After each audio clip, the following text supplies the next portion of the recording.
Leeza Gibbons here with you. Thanks for your company. We are crazy about my next guest, Marina Lombardi, a remarkable 16-year-old girl who wrote and self-published her very own book called It's My Divorce Too. We loved it. We thought it was important for parents and children to hear her point of view. And so we've been doing this series on her advice on getting through it and what you need to keep in mind. Welcome back, Marina. Hi. So, Marina, the last time you were here, you went through some of the considerations for families going through a very, very difficult time. And it was tough for you. But, you know, it must be a commonality, like you and so many of your friends have the same experience, do you not?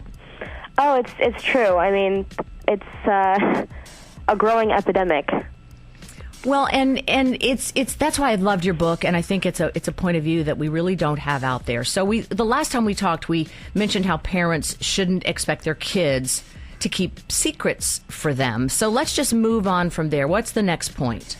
The next point is having to do with new spouses and displaying public displays of affection.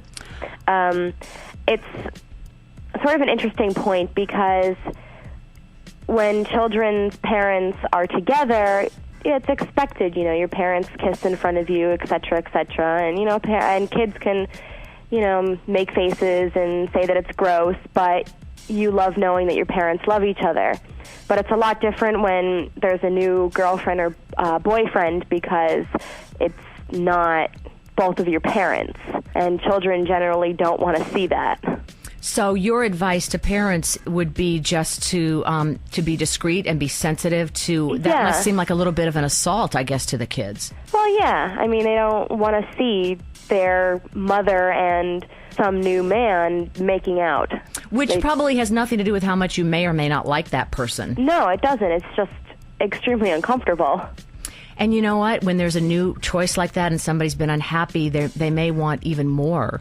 To kind of not flaunt it, but I just don't think a lot of parents would think about that. And it's a great point. Thank you. So Marina Lombardi is here. I really recommend this book called It's My Divorce Too. You can find out more about that on our website, leezagibbons.com, and we'll have more tips from Marina in just a bit. If you're divorced, if you're thinking about getting divorced, if you're struggling with what does this mean for the kids and how do we make it healthy, Marina Lombardi has some advice for you. Her parents got divorced. She wrote this book at 16 years old. It's called It's My Divorce Too, and this is part 3 of our 4-part series about the 14 important tips that parents need to remember. And Marina, we're up to point number 10. Earlier we talked about no public affection with your new mate. What's number 10? Number 10 is that children don't want to hear about finances.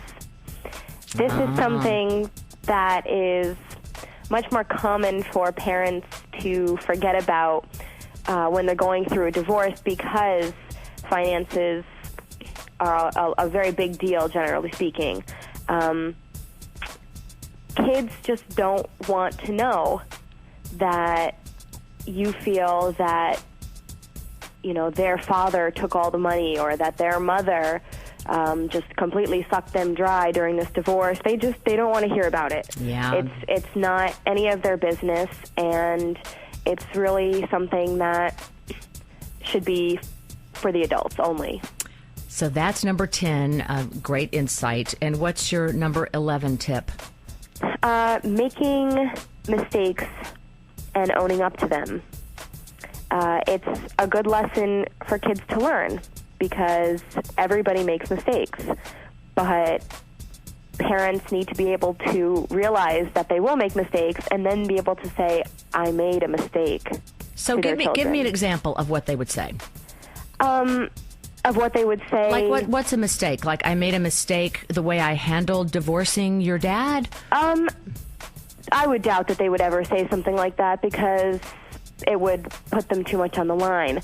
But, I mean, even in something just simple with how they handled a particular situation, maybe they said something extremely negative and inappropriate about their ex-spouse in front of their children. And that would be a huge mistake. and being able to say to their child, I'm really sorry, I should not have said that about your father, I should not have said that about your mother, teaches the child, okay, parents do make mistakes, that was a mistake, but it also teaches their children, okay, parents can own up to their mistakes. You're very wise, and I'm learning a lot from these insights. The perspective is unique. I want you to check out Marina's blog, which is simply It's My Divorce Too, T-O-O, as in also, all one word. It's mydivorce2.blogspot.com. And we'll see you next week. Marina, thanks so much. Thank you. All right, be well. It's Hollywood Confidential.